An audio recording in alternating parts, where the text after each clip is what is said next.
Hey, this is Coach Mike Ryan from the Fastball USA Training Center. We're taking a look at what a hitter looks like going into contact. Oftentimes, hitters are just not aware of some of the things that could help create better exit velocity and really what better timing looks like. So I'm just going to point out as he goes into contact here, you'll notice the front leg still has flexion in it as he's starting to rotate into contact. And then right at the moment of contact, you're going to notice the front leg starts to lock out, and at the same time, the back heel starts to release up. So I'm going to play that back slower, and the front leg locking out and the back heel releasing. You'll see how that's it's synchronized. It's timed up with making contact with the baseball. So what I'm telling you is this: when your timing is really, really good, this front leg is going to lock out at the moment the ball hits bat. And the better your timing is on that, generally the better your exit velocity is going to be. Now, the second thing that's going on here, besides the front leg locking out at the point of contact, is the back heel is releasing into the point of contact as well, right there. So if you follow his back heel there, watch how his heel releases up and forward into contact. So there's a timing mechanism with the lower half of the front leg locking and the back heel releasing and the point of contact being made. Now, that's from the lower half standpoint. Now, from the upper half standpoint, would turn your attention to where he's making contact, because you'll hear a lot of people say you got to let the ball travel, but you're going to see some of the best exit velocities you see is when players hit the ball out in front. So just to play this back a little bit, let's watch where his contact point actually is, which is right about there. So now you're going to notice at the point of contact, his front arm has an opportunity to get extended. Even though his right arm is bent very close to a 90-degree angle, his front arm is very long, and the point of contact, he's hitting the ball out in front of his front foot, and it almost looks like the bat is an extension of his arm. So you start to look at from the left arm all the way down. So people ask me, well, how can I hit with better exit velocity? Well, part of hitting with better exit velocity is having better timing of your movement. So, of course, the technique has to be right, but the technique being right with poor timing doesn't do it either. So at the moment of contact, the front leg locking out and the back heel releasing is a lower half checkpoint that I look for when I'm watching hitters hit. And of course, you're not going to be perfect at that all the time. You're going to miss hit balls and you're going to miss time balls. There's going to be times where your front leg locks out well after contact. But we'll also find guys who have bad timing where their front leg is locking out well before contact. And that's a sign of a poorly timed or poorly synchronized lower half. But now going into contact, the more often we see something to something that looks like lead arm extension, he's got a better chance to hit this ball about as hard as he can hit a baseball when you're starting to see this trait. Now, of course, the pitch location, the pitch height is going to have an influence on what he actually looks like when he does make contact with the ball. So we do consider that. So now at the point of contact, you see he hits the ball out in front. When I say out in front, I usually tell guys, at very least, we're going to try to hit the ball off our front foot.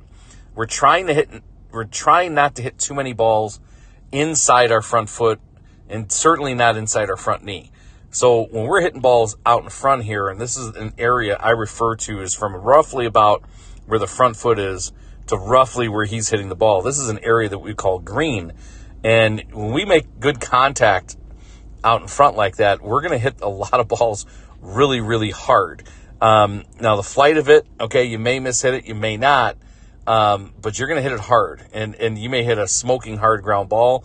But here's the other thing is it's a lot easier to get the ball off the ground when you're making contact in this area. So the next round you take of batting practice or you're analyzing something, take a step back and just look at the timing points. And from a standpoint of how good are you at making contact in the green area between those two yellow lines I just drew, okay? And how many of those balls are you hitting when the ball gets into this area, which more now the further back you go, we go into the yellow or red area. The last thing I'm going to point out is a lot of hitters on their best balls their barrel will be slightly in front of the hands, anywhere from slightly in front of the hands, all the way back to being even with the hands. So when you see points of contact and you see the barrel in front of the hands, you're likely going to see a better hit ball. Obviously, depending on how much of the ball he gets. But this is an opportunity to decide we're going to see higher exit velocity there. Now, if the barrel is back here, even with the hands, you still may see a well-hit ball, but usually not their best. And, of course, if you start to see barrel behind the hands, that's a sign of what we call that's being red, right? So that's hitting the ball too deep where your barrel doesn't get delivered. Now, in this day and age, where everything about hitting is hitting the ball, staying inside the ball and hitting the ball straight, what I'm finding is there's hitters have almost lost the ability to get the ball, bat head out in front and hit the ball hard in the air to the pull side, right? That's something that's being lost a little bit in terms of being on time and because everybody's hands, when I say everybody, it's just an influence of what we're seeing more often of the hands are really, it's the barrel is dragging because the hands we're so focused on inside the ball, we lose that sense. So we're looking at delivering the barrel. Deliver the barrel where the wrists start to turn before contact and then hit balls out in front. So there's two ways to be green again. One is hitting the ball out in front. Out in front could be anywhere really right off your front foot to where you see right about there. Okay, of course, it's going to be a little bit easier to get extension on pitches further away from you. Okay, so this pitch is more middle away at this point in time. But when you start to see the bat head get a little bit to a lot of it out front, that's usually a good sign as well. So go back to your checkpoints. When you watch yourself hit, does your front leg lock out at the moment of contact on a certain pitch? Does the back heel release going into the ball? Or do you have energy going backwards with your back foot going into contact? Are you catching the ball out in front? Is the lead arm extended? Is the back arm look like it's roughly at a 90-degree angle? So I'm going to play this through one more time so you can see it. If you have any questions on this, let me know.